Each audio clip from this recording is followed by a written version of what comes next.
Aleluia.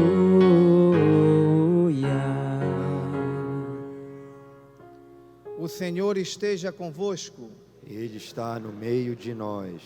Proclamação do Evangelho de nosso Senhor Jesus Cristo, segundo Lucas. Glória a vós, Senhor. Naqueles dias, Jesus foi à montanha para rezar e passou a noite toda em oração a Deus.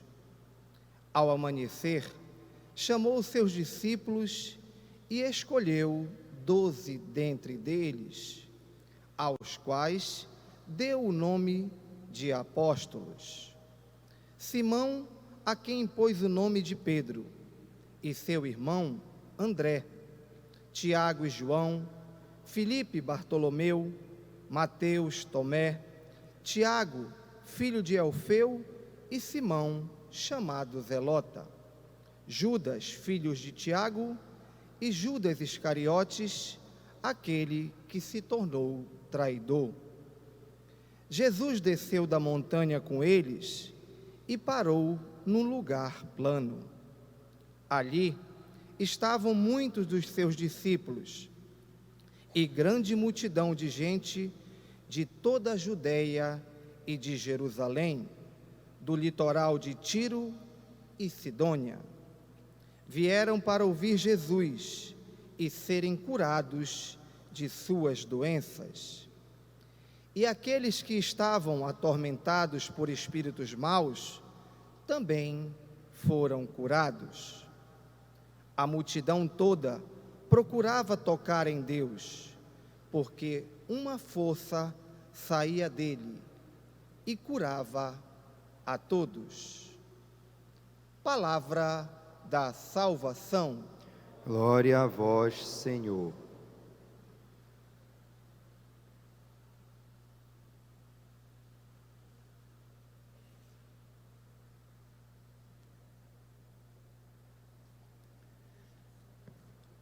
Caríssimos irmãos e irmãs em Cristo, que estas santas palavras de nosso Deus penetrem em nossos corações.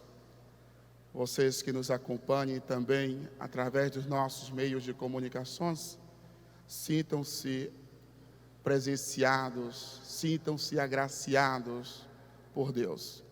Em especial a minha paróquia, por 3 anos onde trabalhei, São Miguel do Guamá. Paróquia São Miguel Arcanjo, que São Miguel defenda todo este povo de Deus, defenda cada um de nós das ciladas do demônio. Caríssimo, hoje a palavra nos diz o seguinte: Jesus passou uma noite inteirinha em oração. Portanto, a eleição dos 12 apóstolos, que é uma decisão central na vida futura da igreja, não foi tomada de imediata. Foi precedida por toda uma vigília, e não por qualquer uma pessoa, mas pela pessoa do próprio Deus, na segunda pessoa da Santíssima Trindade, Jesus Cristo. Então, Jesus passa uma noite inteirinha rezando perante o Pai e o Espírito Santo. Eu fico aqui imaginando esta conversa de Jesus na presença do Pai e do Espírito Santo. Como foi esse diálogo de Jesus? Como foi esta oração de Jesus ao seu Pai? Eu tenho certeza que esta oração de Jesus foi uma oração cheia de confiança, de total abandono à sua vontade. Porque em João capítulo 5, versículo 30, diz o seguinte: não procuro fazer a minha própria vontade, mas a vontade daquele que me enviou. Portanto, Jesus, quando faz uma oração, ele estava em total disponibilidade para aceitar o que o Pai iria lhe comunicar. Total obediência. Sem colocar o seu projeto em primeiro lugar, sem destacar algumas ideias ou algum pensamento que ele tinha. Mas a primeira posição de Jesus aí era unicamente ouvir qual era o desejo do Pai. Porque o desejo dele era realizar a vontade do seu Pai. E Jesus tem esta conversa com o nosso Deus. Caríssimo, desde este ponto, seria muito positivo no nosso crescimento cristão se as nossas decisões tomadas fosse baseada também na oração, fosse submersa na oração e na intimidade com o nosso Deus. Com certeza, as nossas decisões seriam decisões maduras, seriam decisões acertadas, porque quem está com Deus não erra. Não erra. Só que aí um projeto, aí uma coisinha que se chama aceitação. Eu não posso aceitar o meu próprio eu não posso aceitar o meu próprio plano. Não, eu tenho que confiar no meu Deus. E às vezes isso nos falta. E quando nós vamos fazer uma oração ao Senhor, nós já colocamos esta oração em condição. Senhor, faça isso por mim, que em troca eu te rezo um rosário, eu te faço isso, ou eu te faço aquilo. Nós já colocamos Deus em uma determinada condição, que Ele realize algo para mim, para que eu faça a oração, para que eu faça uma caridade, etc. Não, caríssimo, deixamos Deus livre. Deus, antes mesmo de nós imaginar, antes mesmo de nós pensar em pedir algo ao Senhor, Deus já sabe o que nós necessitamos. E fazer uma oração significa recorrer a Deus e deixar ser guiado por Ele, em vista de acertar na escolha. Tal como na primeira leitura de hoje, São Paulo que escreve aos Colossenses, e ele diz assim: irmãos, se ressuscitastes,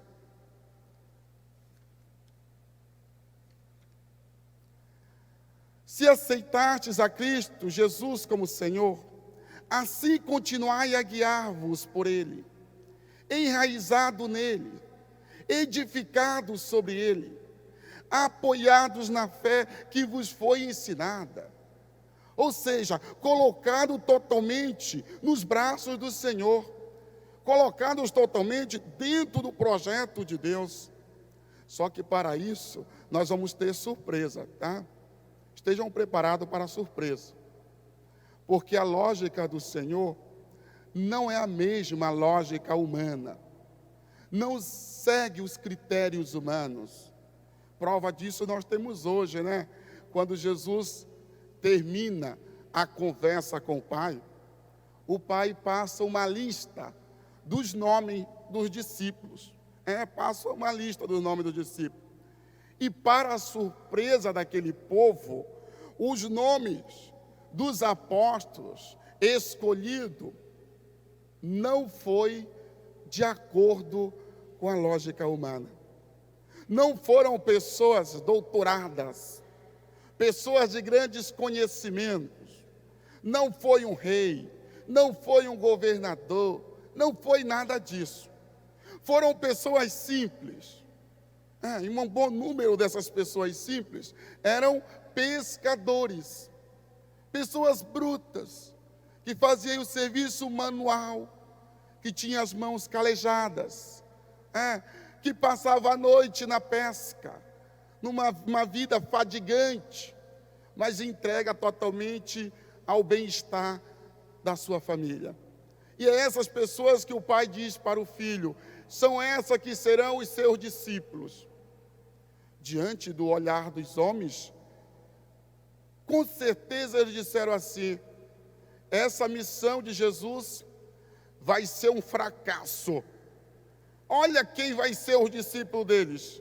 Olha como veste Pedro. Imagine Pedro, aquele homem bruto. Olha como veste Pedro, esse que Jesus escolheu. Passou uma noite inteira para escolher Pedro. Uma surpresa para aquele povo daquela época. E também nós, nos nossos pedidos, nós somos surpreendidos. E às vezes, pela surpresa que nós temos, nós não acolhemos a vontade de Deus.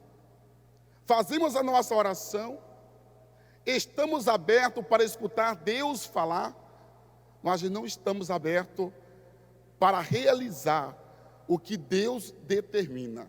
Não estamos abertos. E nos trancamos. Vocês querem prova disso? Começa por uma escolha muito importante, que se chama o sacramento do matrimônio. Para a existência do sacramento do matrimônio, requer o amor verdadeiro, um amor sincero entre duas pessoas, entre o homem e a mulher.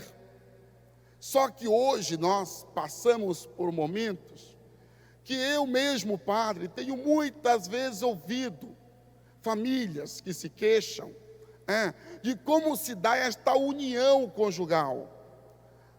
A moça chega em casa com seu namorado. A primeira coisa que a mãe pergunta é se o namorado tem condições financeiras para poder bancar a sua filha. Minha filha, quem é esse jovem? Já pergunta assim, né? Quem é este jovem? De que família ele pertence? Esse jovem realmente é o teu escolhido? Tem todos os critérios que você necessita para cair como teu futuro esposo? Eu acho que a pergunta não deveria ser por aí. A pergunta sincera não deveria ser por aí. Porque a decisão de tomar-se uma mulher como esposa é uma decisão séria. É tal como esta decisão de Jesus de tomar estes 12 homens como discípulos. É uma decisão séria, é por toda a vida. Então a moça, mais do que ela questionar o que o homem, o que aquele rapaz tem, deveria se questionar se aquele rapaz realmente foi enviado pelo Senhor. Se aquele rapaz é obra de Deus na sua vida. E como é, padre, que ela pode descobrir isso?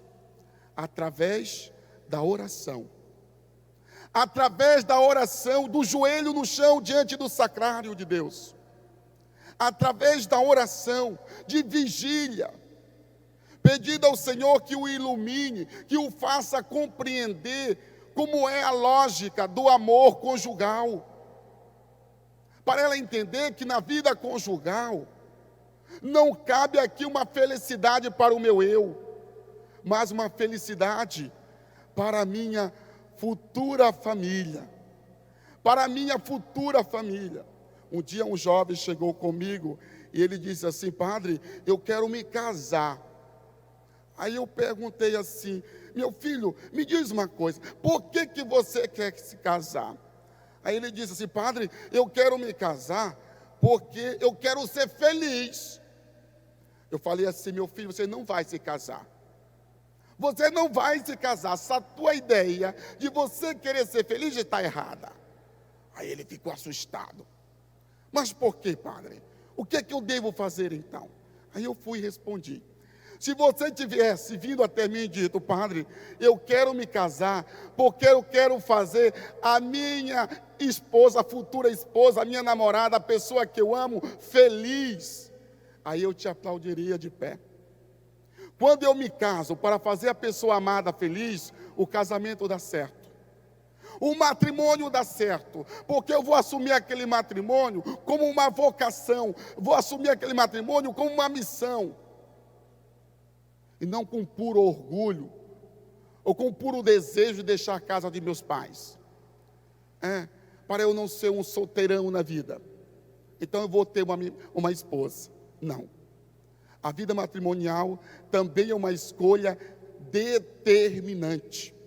Não esqueça, viu, você que é casado, o que Deus uniu, o homem não separa. Portanto, é uma decisão séria. Pedimos, Senhor, ao Senhor da vida, que nos ajude a compreender a lógica do amor sincero. E que nós hoje possamos nos colocar cada dia mais à disponibilidade da palavra, da escuta amorosa da palavra, através de uma oração interior, de uma oração mental, que possa desvelar na minha vida a vontade do meu Deus.